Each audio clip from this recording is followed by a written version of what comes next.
मित्रांनो, घरगुती कथांचा आनंद घ्यायचा असेल तर आपल्या चॅनलला आत्ताच सबस्क्राईब करा. रात्रीचे 12 वाजत आले होते, पण गॅरेजमधला तो कडकडणारा आवाज आणि ग्रीसचा वास माझ्या आयुष्याचा अविभाज्य भाग बनला होता. कारण डोळ्यांसमोर फक्त सायलीचा चेहरा होता आणि कानात तिचे ते शब्द गुंजत होते की दादा, मला खूप शिकायचं आहे.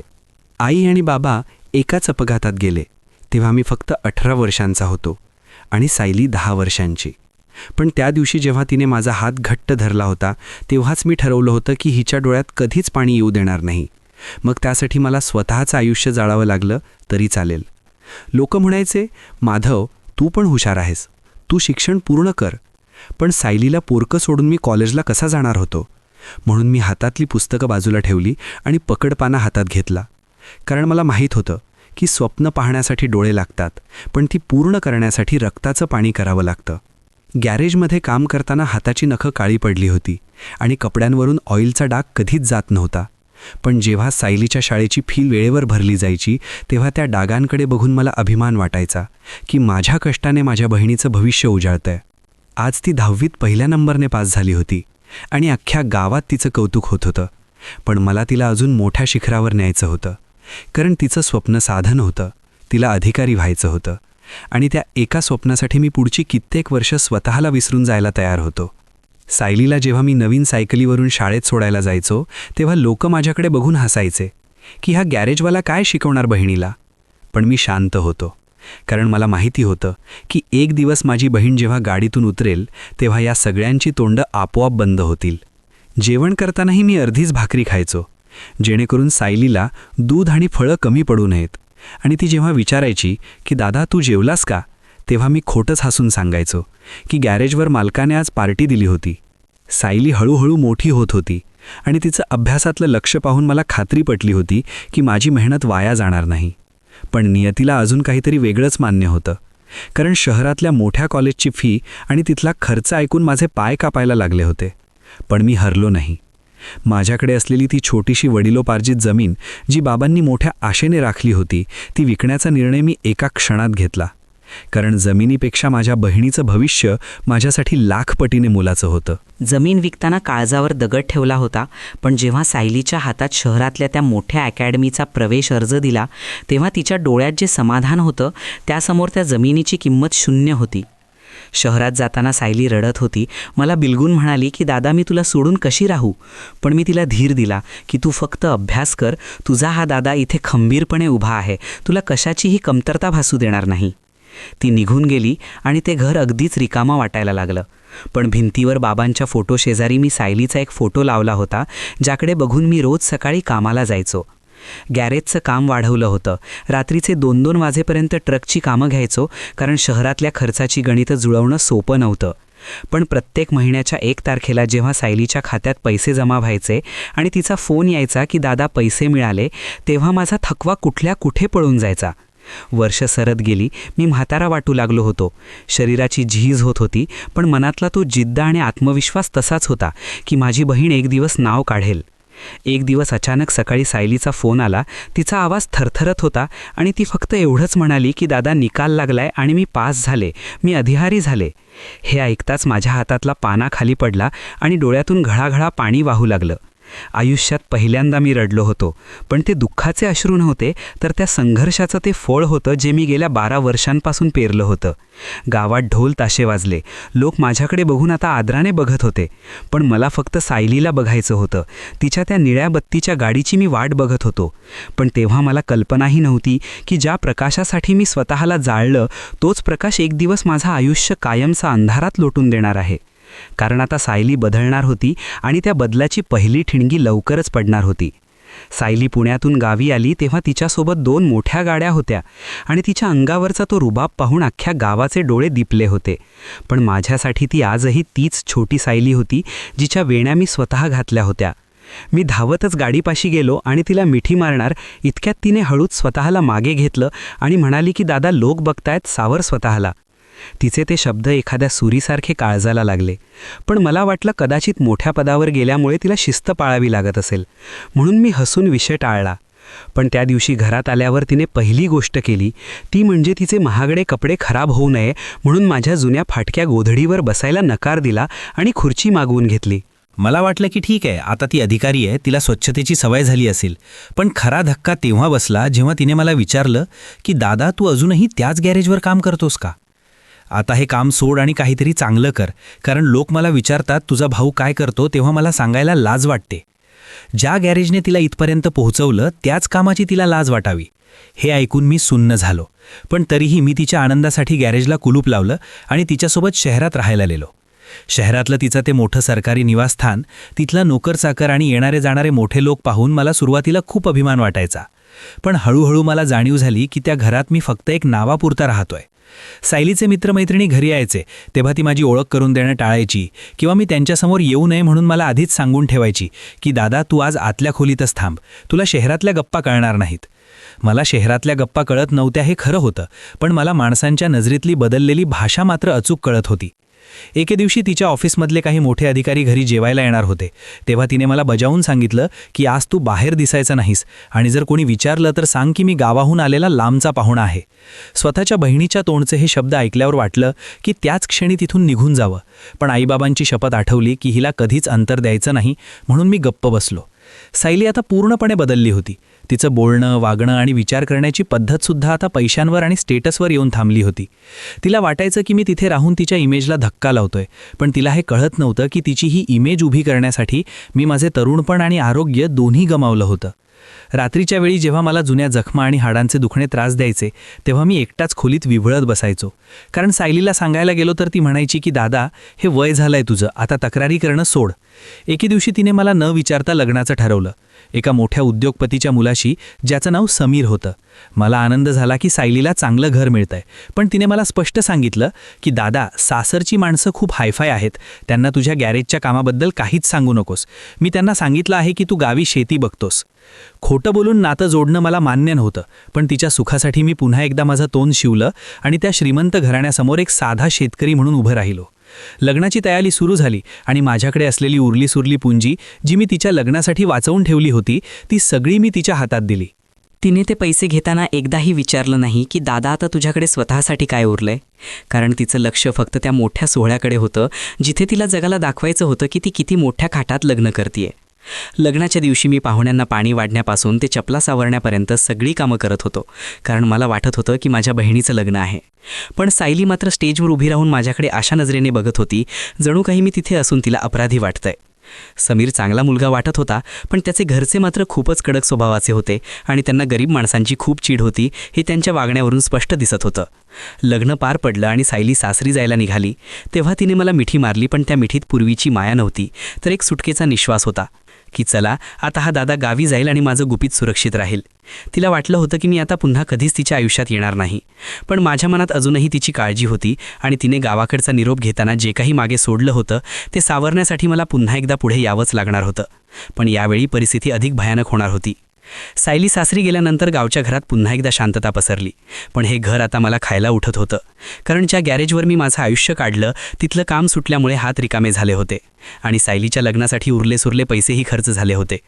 गावातल्या लोकांनी सुरुवातीला खूप कौतुक केलं की माधवानं बहिणीला अधिकारी बनवलं, पण जेव्हा 1-2 महिने झाले आणि सायलीचा एकही फोन आला नाही तेव्हा लोकांच्या नजरा बदलू लागल्या आणि टोमणे सुरू झाले की काय रे माधव, बहिणीने विसरली का तुला मोठ्या घरी गेल्यावर? मी सगळ्यांकडे बघून हसायचो आणि सांगायचो की ती अधिकारी आहे, तिला खूप कामं असतात.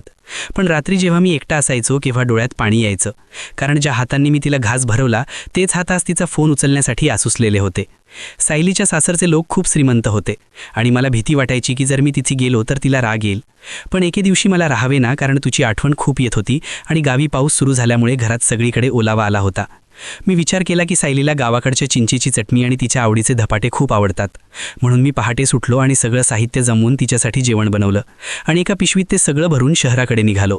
एसटीचा प्रवास करताना मनात खूप उत्साह होता की सायली मला बघून किती आनंदी होईल आणि समीरलाही भेटता येईल, कारण लग्नानंतर मी त्यांना नीट भेटूच शकलो नव्हतो. त्या मोठ्या आलिशान बंगल्यासमोर पोहोचलो तेव्हा तिथे 10-12 महागड्या गाड्या उभ्या होत्या आणि बंगल्याला रोषणाई केलेली होती, जणू काही मोठा सण असावा. गेटवरच्या वॉचमॅनने मला अडवलं आणि विचारलं की कोणाला भेटायचंय. मी त्याला सांगितलं की मी सायली मॅडमचा भाऊ आहे. पण त्याने माझ्या मळलेल्या कपड्यांकडे आणि हातातल्या त्या कापडी पिशणीकडे बघून मला हेटाळणीने म्हटलं की आत पार्टी सुरू आहे, तू बाहेरच थांब, मी विचारून येतो. मी गेट बाहेर अर्धा तास उभा होतो. उन्हात घाम फुटला होता, पण सायली येईल या आशेने मी तिथेच थांबलो. अखेर सायली बाहेर आली, पण तिच्या चेहऱ्यावर आनंद नव्हता, तर एक प्रकारची भीती आणि राग होता. तिने मला घाईघाईने बाजूला घेतलं आणि विचारलं की दादा, तू इथे कशाला आलास आणि हे काय कपडे घातलेस? तुला सांगितलं होतं ना मी फोन केल्याशिवाय येत जाऊ नकोस. मी तिला म्हणालो की सायली, तुला हे पदार्थ आवडतात म्हणून मी घेऊन आलोय आणि खूप दिवस झाले तुला पाहिलं नव्हतं म्हणून आलो. पण तिने ती पिशवी माझ्या हातातून जवळजवळ हिसकावून घेतली आणि म्हणाली की आता हे सगळं घेऊन गुपचूप मागील दरवाजाने आत जा आणि किचनमध्ये बस, कोणी विचारलं तर बोलू नकोस. मला खूप अपमानित वाटलं, पण तरीही मी तिच्या शब्दाखातर आत गेलो. तिथे पाहिलं तर मोठी पार्टी सुरू होती. हॉलमध्ये सगळे सूट बूट घातलेले लोक होते आणि तिथे सायली खूप छान दिसत होती. मी किचनमध्ये एका कोपऱ्यात बसलो होतो. तिथून मला बाहेरचं सगळं दिसत होतं. तितक्यात समीर तिथे आला आणि त्याने सायलीला विचारलं की सायली, कोणी पाहुणे आलेत का? कारण बाहेर कोणाची तरी चपलांची जोडी दिसली. सायलीचा चेहरा पांढरा पडला. तिने माझ्याकडे एक कटाक्ष टाकला आणि समीरला म्हणाली की कोणी नाही ग, आपल्या गावचा जुना नोकर आहे, माधव त्याचं नाव. तो काही कामासाठी आला होता म्हणून त्याला जेवायला बोलवलंय. ते शब्द ऐकताच माझ्या हातातला पाण्याचा पेला थरफरला आणि काळजात जणू काही वीज कोसळली. कारण ज्या बहिणीसाठी मी स्वतःचं शिक्षण सोडलं, ज्या बहिणीसाठी मी जमीन विकली, तिने आज मला जगासमोर नोकर ठरवलं होतं. समीर म्हणाला की अरे नोकर आहे तर त्याला बाहेर जेवायला द्यायचं होतं ना, आत कशाला बोलावलंस? पण सायलीने त्याला हसून टाळला आणि म्हणाली की असू दे, म्हातारा आहे ना, तो जुना माणूस आहे आपल्या कुटुंबातला, म्हणून त्याला आत बसवलंय. मला तिथून पळून जावंसं वाटत होतं, पण पाय जड झाले होते आणि डोळ्यातले अश्रू बाहेर येऊ नये म्हणून मी माझे ओठ घट्ट दाबून धरले होते. कारण मला सायलीचा संसार मोडायचा नव्हता. सायली पुन्हा पार्टीत दंग झाली आणि मी त्या कोपऱ्यात बसून माझ्या नशिबाचे खेळ बघत होतो. पण नियतीला अजून काहीतरी मोठं नाट्य घडवायचं होतं. कारण समीरला माझ्याबद्दल काहीतरी संशय आला होता आणि तो गुपचूप माझ्या पिशवीकडे बघत होता, जी मी तिथेच ठेवली होती. पार्टीचा तो गोंगाट आणि लोकांच्या हसण्याचे आवाज माझ्या कानात शिशासारखे टोचत होते. पण मी फक्त जमिनीकडे बघत होतो, कारण जर मान वर केली असती तर समोर उभ्या असलेल्या सायलीला माझ्या डोळ्यातले निखारे दिसले असते. समीर तिथेच उभा होता आणि त्याच्या नजरेत एक प्रकारचं कुतूहल होतं. कारण सायलीने मला नोकर म्हटलं असलं तरी माझ्या चेहऱ्यावरचा तो शांत आणि गंभीर भाव कोणत्याही नोकरासारखा नव्हता. सायली पुन्हा पुन्हा समीरला तिथून खेचून नेण्याचा प्रयत्न करत होती, कारण तिला भीती होती की मी कदाचित तोंड उघडेन. पण मी ठरवलं होतं की आज अपमान गिळायचा, कारण माझी बहीण सुखी होती. तितक्यात समीरचं लक्ष कोपऱ्यात पडलेल्या माझ्या त्या जुन्या पिशवीकडे गेलं, जिची चेन थोडी उघडी होती आणि त्यातून एक जुनी पानं पिवळी पडलेली डायरी बाहेर डोकावत होती. ही तीच डायरी होती ज्यात मी गेल्या 15 वर्षांपासूनचा हिशोब लिहिला होता. कुणाकडून किती कर्ज घेतलं, सायलीच्या क्लासची फी किती भरली आणि त्या बदल्यात मी किती रात्री उपाशी राहिलो. समीरने कुतूहलाने ती पिशवी उचलली आणि विचारलं की हे काय आहे सायली? तुझ्या या जुन्या नोकराकडे काही कागदपत्रे आहेत वाटतं. सायली एकदम ओरडली आणि म्हणाली की समीर सोडा ते, तो गावचा माणूस आहे, त्याचं काहीतरी देणं घेणं असेल, तू कशाला पडतोस त्यात? पण समीरने तिच्याकडे दुर्लक्ष केलं आणि ती डायरी हातात घेतली. जसा त्याने पहिला पान उलटलं तसा त्याचा चेहरा बदलला, कारण पहिल्याच पानावर मोठमोठ्या अक्षरात लिहिलं होतं, सायलीच्या शिक्षणासाठी सावकाराकडून घेतलेले 50,000 रुपये परतफेड गॅरेजवर ओव्हरटाईम करून. समीर शांत झाला आणि त्याने पुढची पानं वाचायला सुरुवात केली. तिथे प्रत्येक तारखेनुसार हिशोब होता. सायलीचे नवीन कपडे, सायलीची पुस्तके, सायलीची शहरातली रूम आणि प्रत्येक रकमेच्या खाली लिहिलं होतं, स्वतःचे जेवण बंद. हॉलमध्ये आता शांतता पसरली होती, कारण समीरने वाचता वाचता ती डायरी सायलीच्या समोर धरली आणि विचारलं की सायली, हा नोकर आहे असं म्हणालीस ना तू, मग या डायरीत तुझं नाव का आहे आणि याच्या प्रत्येक घामाच्या थेंबाचा हिशोब तुझ्या आयुष्याशी का जोडलेला आहे? सायली गप्प होती. तिची मान खाली गेली होती आणि तिथल्या पाहुण्यांमध्ये कुजबूज सुरू झाली होती. मला आता तिथे थांबणं शक्य नव्हतं. मी उठलो आणि समीरच्या हातातून ती डायरी काढून घेतली आणि म्हणालो की साहेब, ही माझी खाजगी गोष्ट आहे, याचा मॅडमशी काही संबंध नाही. समीरने माझ्या डोळ्यात पाहिलं आणि त्याला सगळं सत्य कळलं.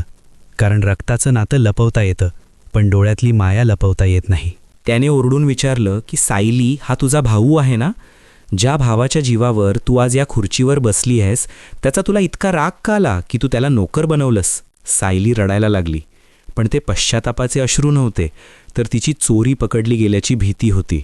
तिने समीरला समजावण्याचा प्रयत्न केला की समीर, मला तुम्हाला कमी लेखायचं नव्हतं. पण समीरने तिला थांबवलं आणि म्हणाला की कमी मला नाही, तू स्वतःला आणि तुझ्या रक्ताला लेखलं आहेस.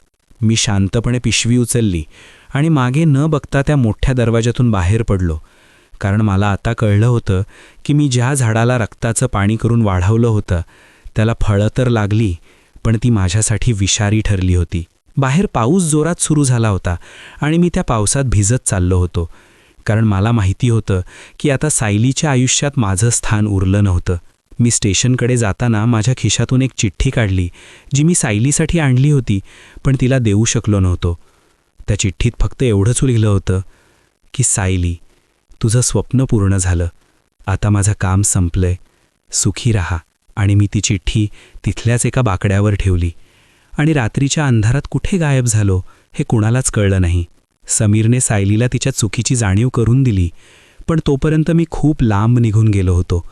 कारण ज्या भावाचं अस्तित्वच नाकारलं गेलं होतं त्याला आता त्या जगात राहण्याची इच्छा उरली नव्हती. शहराच्या त्या चकचकीत रस्त्यांवरून चालताना अंगावर पडणाऱ्या पावसाच्या धारा काळजाची आग विझवू शकत नव्हत्या. कारण कानात अजूनही तो नोकर हा शब्द घुमत होता, ज्याने माझ्या 15 वर्षांच्या तपस्येची एका क्षणात राखरांगोळी केली होती. मी स्टेशनच्या प्लॅटफॉर्मवर एका कोपऱ्यात बसलो होतो आणि समोरून येणाऱ्या गाड्यांच्या दिव्यांकडे बघत विचार करत होतो की ज्या हातांनी मी सायलीला चालायला शिकवलं त्याच पावलांनी आज मला माझ्या आयुष्यातून बाहेर ढकललं होतं. इकडे बंगल्यावर समीरने सायलीला अक्षरशः आरसा दाखवला होता, पण सायली अजूनही स्वतःचा बचाव करत होती की समीर, मी हे सगळं आपल्या सुखासाठी केलं, कारण तुझे आईबाबा जुन्या विचारांच्या माणसांना घरात घेत नाहीत. समीरने तिला शांतपणे विचारलं की सायली, जर तुझा भाऊ आज तिथे नसता तर तू या घराच्या उंबरठ्यापर्यंत तरी पोहोचू शकली असतीस का? आणि ज्या माणसाने स्वतःचं तारुण्य गॅरेजच्या काळोखात काढलं त्याला तू प्रकाशात आणायला घाबरलीस? समीरने त्याच रात्री ठरवलं की तो माझा शोध घेणार, कारण त्याला त्या डायरीत फक्त हिशोब दिसला नव्हता, तर एका माणसाच्या बलिदानाचा इतिहास दिसला होता, जो जगासमोर घेणं गरजेचं होतं. मी मात्र दुसऱ्या दिवशी सकाळी उठून एका वेगळ्याच शहराची वाट धरली होती, कारण आता गावी परत जाण्यात काहीच अर्थ उरला नव्हता. तिथे गेल्यावर लोक विचारणार होते की सायली कशी आहे, आणि त्या प्रश्नाचं उत्तर माझ्याकडे नव्हतं. मी एका छोट्याशा हॉटेलात भांडी घासण्याचं काम पकडलं, कारण आता मला कोणालाही सांगायचं नव्हतं की मी एका मोठ्या अधिकाऱ्याचा भाऊ आहे, कारण ती ओळखच आता मला टोचत होती. दिवसभर काम करायचं आणि रात्री एका फाटलेल्या चटईवर झोपताना फक्त बाबांची आठवण काढायची की बाबा, तुम्ही लवकर गेलात हेच चांगलं झालं, कारण सायलीचं हे रूप बघण्यापूर्वीच तुम्ही डोळे मिटले. इकडे शहरात समीरने पोलीस डिपार्टमेंटमध्ये आपले ओळखीचे लूक लावून माझा शोध सुरू केला होता, पण मी माझं नाव बदललं होतं, कारण मला आता माधव म्हणून कोणाला भेटायचं नव्हतं. सायलीला ऑफिसमध्ये सुद्धा आता शांतता लाभत नव्हती, कारण तिच्या सहकाऱ्यांमध्ये ही बातमी पसरली होती की तिने आपल्या भावाचा अपमान केलाय, आणि तिचा तो ताठ कणा आता हळूहळू वाकायला लागला होता. पण तो पश्चातापाने नाही, तर लोकांच्या नजरेच्या भीतीने. तिला वाटलं होतं की मी काही दिवसांनी स्वतःहून फोन करीन किंवा पुन्हा पैसे मागायला येईन, पण तिला माहीत नव्हतं की ज्या माणसाने स्वतःचं आयुष्य पणाला लावलं तो माणूस स्वाभिमानासाठी प्राणही देऊ शकतो. मी हॉटेलच्या मागे असलेल्या एका छोट्या खोलीत राहायचो.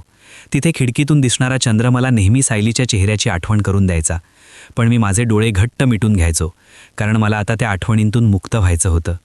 एके दिवशी हॉटेलमध्ये जेवायला आलेल्या 2 माणसांच्या गप्पा माझ्या कानावर पडल्या की एका मोठ्या महिला अधिकाऱ्याच्या घरातून तिचा भाऊ बेपत्ता झालाय आणि तिच्या पतीने त्याच्यासाठी बक्षीस जाहीर केलंय.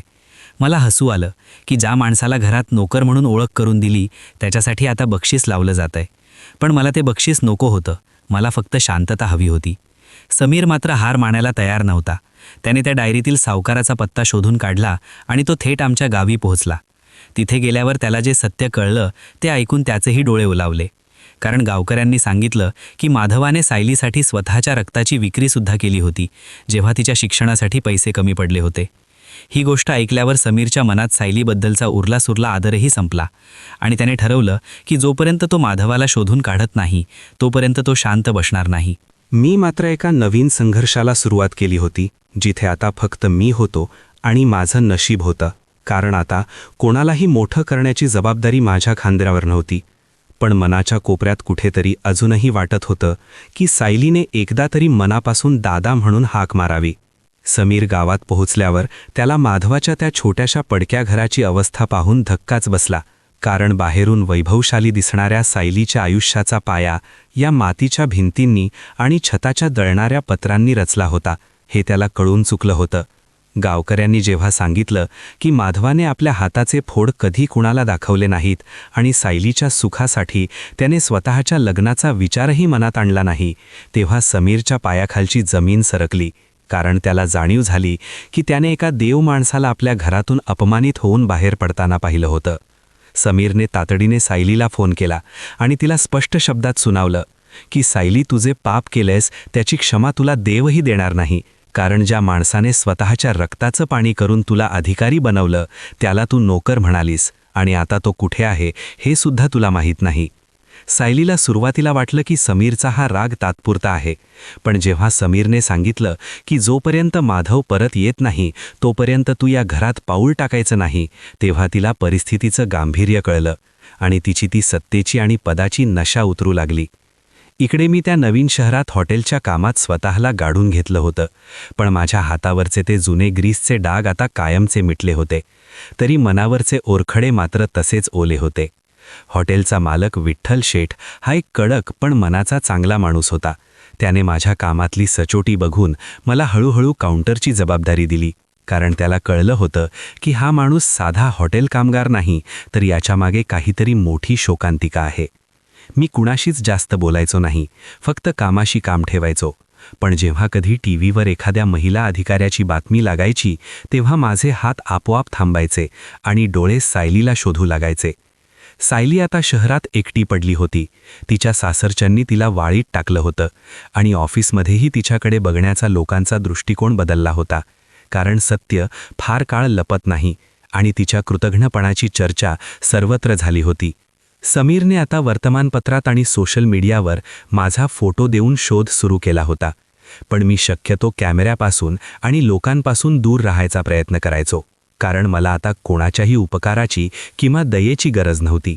एके दिवशी हॉटेलमध्ये काही पोलीस अधिकारी जेवायला आले आणि त्यांच्या हातात एक फाईल होती ज्यावर माझा जुना फोटो होता, जो सायलीच्या लग्नात काढला होता.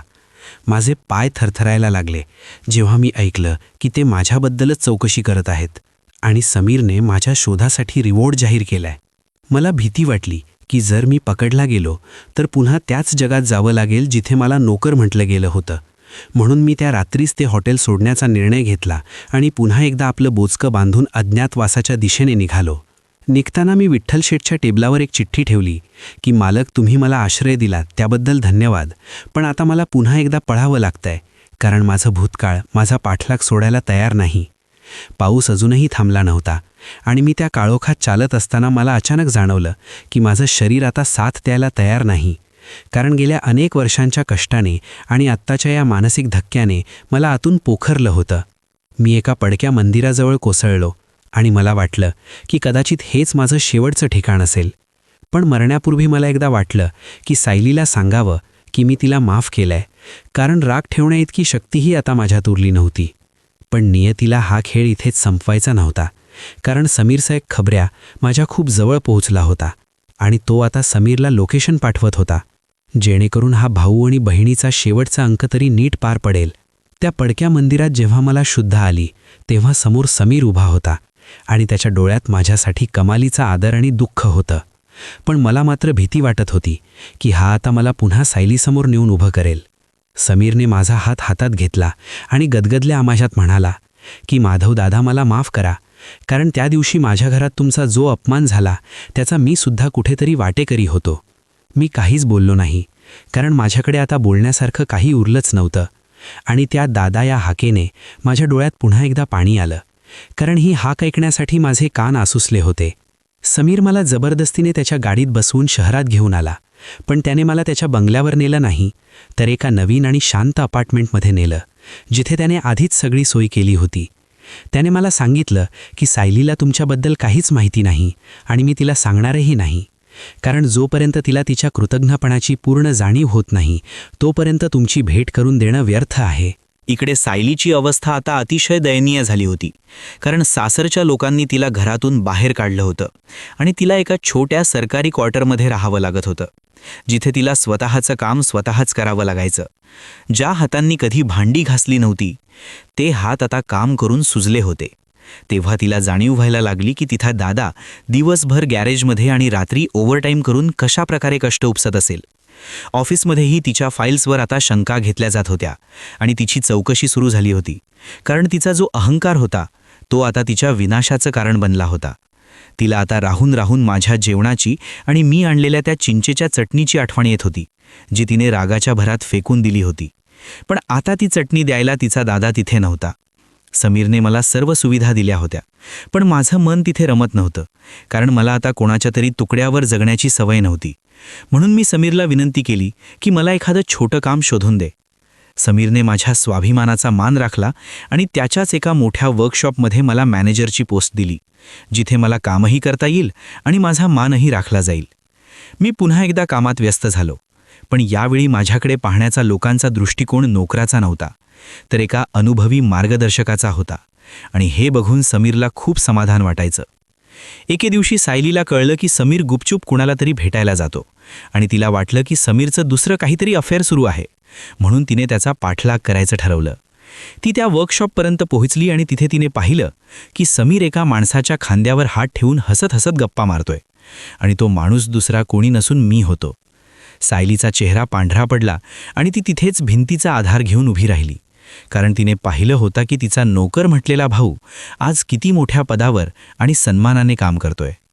तिला आत येण्याची हिंमत होत नव्हती, कारण तिला माहीत होतं की तिने जे केलं होतं ते माफ करण्याच्या पलीकडे होतं.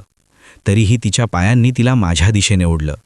मी जेव्हा मान वर करून पाहिलं तेव्हा समोर सायली उभी होती, जिच्या डोळ्यात आता गर्व नव्हता तर फक्त आणि फक्त पश्चाताप आणि भीती होती. पण मी तिला बघून हसलो नाही की रडलो नाही, तर फक्त शांतपणे आपलं काम करत राहिलो. तिला वाटलं होतं की मी तिला पाहून धावत येईन आणि तिला मिठी मारीन, पण तिला हे कळत नव्हतं की जखम भरली तरी त्याचे व्रण कधीच पुसले जात नाहीत. आणि मी आता तो जुना माधव राहिलो नव्हतो. सायली तिथेच उभी राहून हुंदके देऊन रडायला लागली आणि तिने माझ्या पायावर डोकं टेकवलं. पण त्या स्पर्शाने आता माझ्या मनात कोणतीही हालचाल झाली नाही, कारण ज्या दिवशी तिने मला जगासमोर नोकर म्हटलं होतं त्याच दिवशी माझ्यातला तो हळवा भाऊ कायमचा संपला होता. जमीर बाजूला उभा राहून हे सगळं बघत होता आणि त्याच्या नजरेत एक प्रकारचं समाधान होतं, कारण आज सायलीला तिची खरी जागा कळाली होती आणि तिला हेही समजलं होतं की पद आणि पैसा माणसाला मोठं करत नाही, तर माणसाचं कर्तृत्व आणि त्याग त्याला महान बनवतो. सायली रडत रडत ओरडून सांगत होती की दादा मला माफ कर, मी अहंकाराने आंधळी झाले होते, मला तुझी किंमत कळली नाही. पण मी मात्र शांतपणे तिचा हात पायावरून बाजूला केला आणि तिला उभं केलं. मी तिला म्हणालो की मॅडम तुम्ही एक अधिकारी आहात आणि मी या वर्कशॉपचा एक साधा मॅनेजर आहे, त्यामुळे अशा प्रकारे सार्वजनिक ठिकाणी रडणं तुम्हाला शोभत नाही आणि तुमच्या पदाचा मान राखा. माझे हे शब्द तिच्या काळजाला एखाद्या शस्त्रासारखे टोचले, कारण तिला आता जाणीव झाली होती की मी तिला मॅडम म्हणून हाक मारली होती, म्हणजे मी तिला माझ्या आयुष्यातून किती लांब ढकललं होतं हे स्पष्ट होतं. समीरने पुढे येऊन तिला सांगितलं की सायली, तू ज्या माणसाला रस्त्यावर सोडून आलीस त्याच माणसाने आज या वर्कशॉपचं पूर्ण नियोजन अवघ्या काही दिवसात बदललं आहे, कारण त्यांच्याकडे अनुभवाचं आणि कष्टाचं ते भांडवल आहे जे तुला कुठल्याही पुस्तकात शिकायला मिळालं नसतं. सायलीला आता तिथे थांबणं कठीण झालं होतं, कारण तिथले कामगारसुद्धा आता तिच्याकडे बघून कुजबूज करत होते की हीच ती बहीण आहे ना जिने आपल्या मालकाचा अपमान केला होता. ती तिथून पळत बाहेर गेली, पण मी मात्र पुन्हा एकदा डायरीतल्या हिशोबात स्वतःला हरवून घेतलं, कारण आता मला जगाशी काहीच देणं घेणं नव्हतं. समीर माझ्या जवळ आला आणि म्हणाला की दादा आता तरी तिला माफ करा, ती तुमची एकुलती एक बहीण आहे. पण मी त्याला सांगितलं की समीर साहेब, मी तिला कधीच माफ केलं आहे, कारण राग ठेवण्यासाठी ना नातं किवंत असावं लागतं आणि माझं नातं तर त्याच दिवशी मेलं होतं. सायलीने घरी गेल्यावर स्वतःला खोलीत कोंडून घेतलं आणि ती रात्रभर विचार करत राहिली की तिने काय मिळवलं आणि काय गमावलं, कारण आज तिच्याकडे लाल दिवा होता, पद होतं, पण ते सगळं देणारा तो आधार मात्र तिच्यापासून कायमचा दुरावला होता. तिला आता आठवत होतं की जेव्हा तिला ताप यायचा तेव्हा मी रात्रभर तिच्या कपाळावर पाण्याच्या पट्ट्या ठेवायचो, आणि आज जेव्हा मी इतक्या मोठ्या संकटात होतो तेव्हा तिने फक्त स्वतःच्या इज्जतीचा विचार केला होता. दुसऱ्या दिवशी सकाळी सायलीने एक मोठा निर्णय घेतला. तिने तिच्या पदाचा राजीनामा दिला, कारण तिला वाटलं की जोपर्यंत ती या खुर्चीवर बसली आहे तोपर्यंत तिला तिच्या चुकीची जाणीव नीट होणार नाही. तिने समीरला सांगितलं की मला आता काहीही नकोय, मला फक्त माझा दादा हवा आहे आणि त्यासाठी मी रत्यावर येऊन काम करायलाही तयार आहे. समीरला वाटलं की आता तरी मी वितळेन, पण त्याला माहीत नव्हतं की गॅरेजमध्ये लोखंडावर घाव घालता घालता माझं मनसुद्धा त्या लोखंडासारखंच टणक झालं होतं आणि आता ते सहजासहजी कोणासाठीही विरघळणार नव्हतं. सायलीने राजीनामा दिला ही बातमी जेव्हा वाऱ्यासारखी पसरली तेव्हा शहरातल्या राजकीय आणि प्रशासकीय वर्तुळात एकच खळबळ माजली. कारण एका कर्तबगार महिला अधिकाऱ्याने अचानक पदाचा त्याग करणं कोणाच्याही पचणी पडणारं नव्हतं. समीरने मला ही बातमी सांगितली तेव्हा माझ्या हातातील फाईल क्षणभर थरथरली, पण मी चेहऱ्यावरचे भाव बदलू दिले नाहीत. कारण मला ठाऊक होतं की हा राजीनामा पश्चात्तापातून आला आहे की पराभवातून हे काळच ठरवणार होता. सायली आता पूर्वीसारखी राहिली नव्हती. तिने तिचे महागडे दागिने आणि रेशमी कपडे कपाटात बंद करून ठेवले होते आणि ती साध्या सुती साडीत वावरू लागली होती, जशी ती गावात असताना दिसायची. ती रोज सकाळी माझ्या वर्कशॉपच्या बाहेर येऊन उभी राहायची, पण आत येण्याची तिची हिंमत व्हायची नाही. कारण तिला माहिती होतं की माझ्या नजरेतली ती तटस्थता तिला जास्त वेदना देईल. एके दिवशी खूप मोठा पाऊस सुरू झाला आणि वर्कशॉपचं काम आवरून मी बाहेर पडलो तेव्हा सायली झाडाखाली भिजत उभी होती. तिच्या हातात एक डबा होता जो तिने कापडी पिशवीत गुंडाळला होता. मी तिच्या जवळ गेलो आणि विचारलं की मॅडम, अजूनही तुम्ही इथेच आहात का? पाऊस खूप आहे, घरी जा. पण तिने तो डबा माझ्यासमोर धरला आणि म्हणाली की दादा, आज तुझ्या आवडीची शेपूची भाजी आणि ज्वारीची भाकरी बनवली आहे, जशी आई बनवायची. त्या भाजीचा वास नाकात गेला आणि क्षणभर मी 15 वर्ष मागे गेलो, जेव्हा आम्ही दोघं एकाच ताटात जेवायचो. पण मी स्वतःला सावरलं आणि म्हणालो की आता मला या चवीची सवय राहिलेली नाही, कारण मी आता हॉटेलच्या अन्नावर जगायला शिकलो आहे. सायली तिथेच गुडघ्यावर बसली आणि रडायला लागली. म्हणाली की दादा, तू मला मार, तू मला शिव्या दे, पण मला मॅडम म्हणून पर्क करू नकोस, कारण या पदाने आणि पैशाने मला फक्त एकटेपणा दिलाय. मी तिला काहीच उत्तर न देता माझ्या गाडीत बसलो आणि निघून गेलो, कारण मला तिला हे दाखवून द्यायचं होतं की आयुष्य एकदा विखुरलं की ते पुन्हा जोडणं किती कठीण असतं. समीरला सायलीची ही अवस्था बघवत नव्हती. त्याने मला समजावण्याचा प्रयत्न केला की दादा, आता ती बदलली आहे, तिला एक संधी द्या. पण मी त्याला म्हणालो की समीर साहेब, संधी माणसाला दिली जाते ज्याने चूक केली असते. सायलीने चूक नाही तर गुन्हा केला होता आणि तो गुन्हा स्वतःच्या रक्ताचा अपमान करण्याचा होता. सायलीने आता शहरातल्या एका अनाथाश्रमात काम करायला सुरुवात केली होती, जिथे ती मुलांना शिकवायची आणि त्यांची सेवा करायची. कारण तिला आता कळून चुकलं होतं की दुसऱ्यांसाठी जगण्यात जे सुख आहे ते स्वतःच्या अहंकाराला जपण्यात नाही. ती आता दर महिन्याला तिच्या पगारातले काही पैसे गुपचूप माझ्या नावाने एका बँकेत जमा करत होती. कारण तिला वाटत होता की तिने माझ्याकडून घेतलेली जमीन आणि त्यागाची परतफेड पैशाने होऊ शकते. पण तिला हे माहीत नव्हतं की ज्या जमिनीचा तुकडा मी विकला होता त्याची किंमत पैशात नव्हती, तर त्या स्वप्नात होती जे मी तिच्या डोळ्यात पाहिलं होतं. आणि ते स्वप्नच तिने त्या दिवशी धुळीला मिळवलं होतं. वर्कशॉपमध्ये काम करताना एकदा एक लोखंडी बीम माझ्या पायावर पडला आणि मला तातडीने हॉस्पिटलमध्ये भरती करावं लागलं. ही बातमी ऐकताच सायली अनवाणी पायाने हॉस्पिटलकडे धावली. ती तिथे पोचली तेव्हा मी शुद्धीवर होतो आणि समीर माझ्या शेजारी बसला होता. सायलीने आत येऊन डॉक्टरांना विचारलं की माझ्या दादाला काय झालंय, आणि तिच्या आवाजातली ती आर्तता पाहून तिथल्या नर्सलाही वाटलं की किती प्रेमळ बहीण आहे ही. पण जेव्हा तिने माझा पाय पकडण्याचा प्रयत्न केला तेव्हा मी तो बाजूला घेतला आणि म्हणालो की या अपघातापेक्षा त्या दिवशी मनाला झालेली जखम जास्त खोल होती, जिथे तुम्ही मला नोकर म्हणून उभं केलं होतं. सायली सुन्न झाली.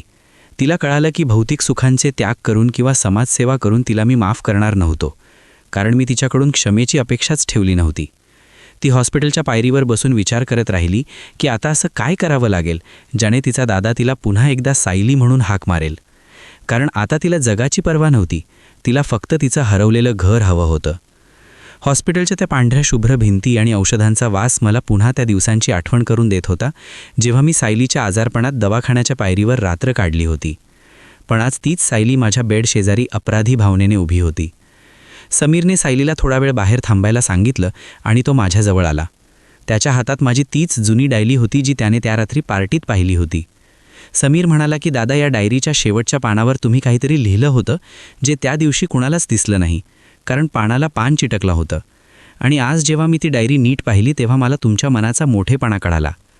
समीरने डायरीचं ते शेवटचं पान उघडलं आणि वाचायला सुरुवात केली. तिथे मी लिहिलं होतं की सायलीने जर मला कधी नाकारलं तर तिला दोष देऊ नका, कारण तिला मी खूप मोठ्या स्वप्नांच्या दुनियेत पाठवलं आहे आणि तिथल्या लखलखाटात माझ्यासारख्या काळवंडलेल्या माणसाची सावली तिला न पडलेलीच बरी. समीरचे शब्द ऐकून सायलीने तोंडावर हात ठेवला आणि तिचा संयम सुटला.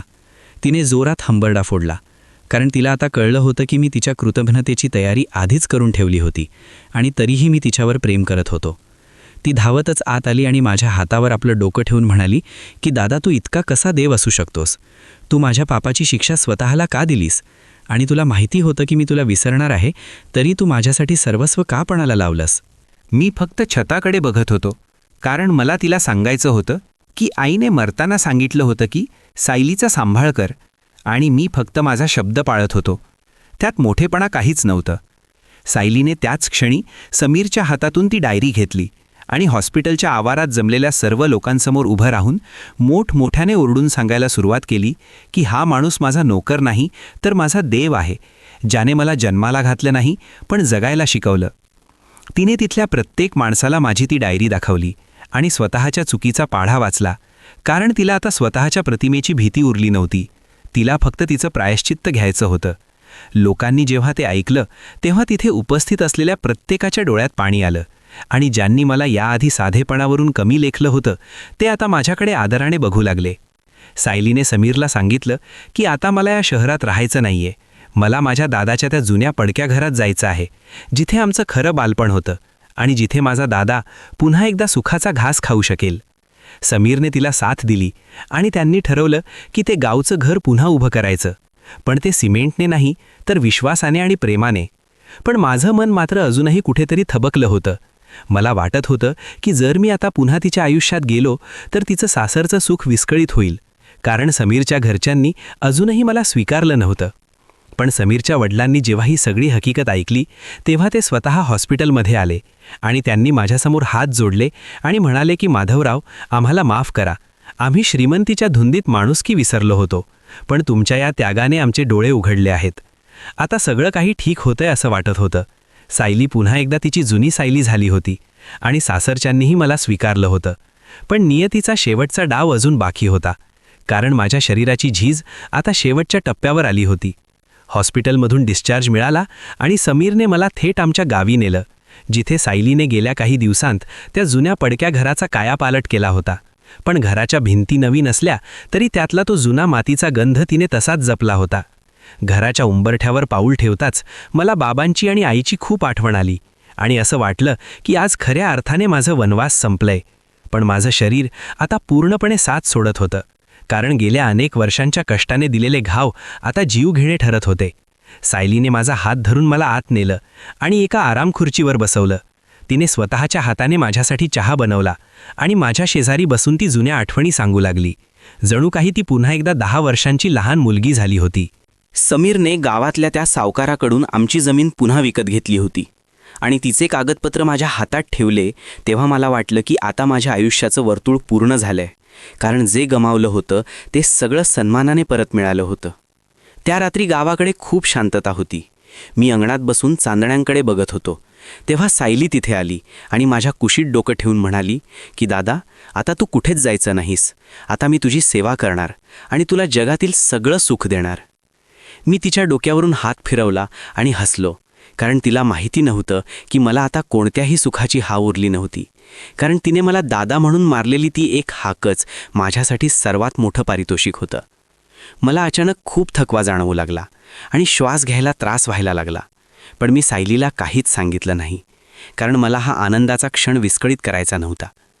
मी हळूच माझ्या खिशातून एक छोटी चिठ्ठी काढली, जी मी हॉस्पिटलमध्ये असताना लिहून ठेवली होती, आणि ती तिथेच बाजूच्या स्टूलवर ठेवली, कारण मला माहीत होतं की आता माझा प्रवास संपत आलाय. सकाळी जेव्हा सूर्याचं पहिलं किरण अंगणात आलं तेव्हा सायली मला उठवायला आली, पण मी आता कायमची झोप घेतली होती. माझ्या चेहऱ्यावर एक विलक्षण शांतता होती आणि एक समाधान होतं की माझी बहीण आता सुखी आणि स्वावलंबी झाली आहे. सायलीने जेव्हा मला हलवलं आणि मी प्रतिसाद दिला नाही तेव्हा तिने केलेला तो आक्रोश अख्ख्या गावाने ऐकला. पण मी आता त्या पलीकडे गेलो होतो, जिथे नातं, अपमान आणि गरिबी या कशाचाच त्रास होत नव्हता. समीरला ती चिठ्ठी सापडली, ज्यावर मी लिहिलं होतं की सायली, मी तुला त्याच दिवशी माफ केलं होतं ज्या दिवशी तू मला नोकर म्हणालीस, कारण मोठ्या पदावर गेल्यावर माणसाला कधीकधी आपली सावलीही परकी वाटते. पण तू पुन्हा परत आलीस, यातच माझं जिंकणं झालंय.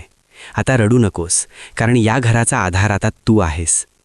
सायलीने त्या दिवशी रडणं थांबवलं आणि तिने पुन्हा एकदा तिचं प्रशासकीय काम सुरू केलं, पण यावेळी तिच्या टेबलावर कोणत्याही मंत्र्याचा फोटो नव्हता, तर त्या जुन्या डायरीचा फोटो होता जो तिला दररोज आठवण करून द्यायचा की हे पद तिला कुणाच्या बलिदानामुळे मिळालं आहे.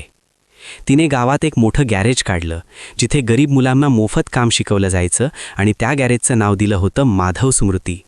कारण तिला जगाला सांगायचं होतं की यश मिळवण्यासाठी मेंदू लागतो, पण ते टिकवण्यासाठी माधवासारखं मोठं हृदय लागतं. आजही त्या गावातून जाताना लोकांच्या डोळ्यात पाणी येतं, कारण तिथला प्रत्येक दगड माधवाच्या संघर्षाची साक्ष देतो. आणि सायलीची ती कृतज्ञता बघून वाटतं की माणुसकी अजूनही जिवंत आहे, कारण तिने फक्त भावाला परत मिळवलं नव्हतं, तर स्वतःचं हरवलेलं अस्तित्व शोधलं होतं. ही कथा आवडली असेल तर आपल्या प्रियजनांसोबत नक्की शेअर करा.